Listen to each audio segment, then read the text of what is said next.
প্রিয় ভাই ও বোনেরা, আসসালামু আলাইকুম।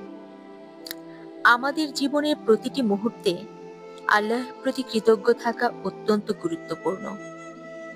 দুঃখ, কষ্ট কিংবা কঠিন সময় যাই আসুক, মনে রাখতে হবে আল্লাহ আমাদের সেই পরীক্ষার মাধ্যমে উন্নত অবস্থানে পৌঁছে দিতে চান।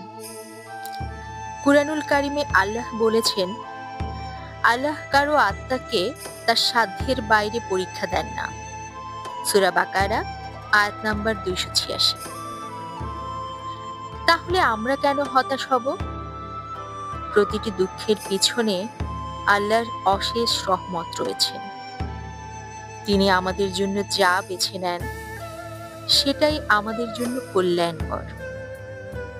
তাই যে কোনো কঠিন পরিস্থিতিতে ধৈর্য ধারণ করুন, সবর করুন, আল্লাহর উপর সম্পূর্ণ ভরসা রাখুন, কারণ তিনি সর্বশক্তিমান। অবশ্যই কষ্টের সঙ্গে রয়েছে স্বস্তি। সূরা আল ইনশিরাহতে আয়াত নাম্বার 6 আল্লাহ তাআলা বলেছেন। সুতরাং প্রিয় বন্ধুরা, আমাদের প্রার্থনা এবং ধৈর্যের মাধ্যমে আল্লাহর রহমতের প্রত্যাশা করতে হবে। মনে রাখতে হবে, আল্লাহ আমাদের কখনোই ছেড়ে দেন না। আল্লাহ আমাদের সকলকে পরীক্ষায় উত্তীর্ণ হওয়ার তৌফিক দান করুন। আমিন।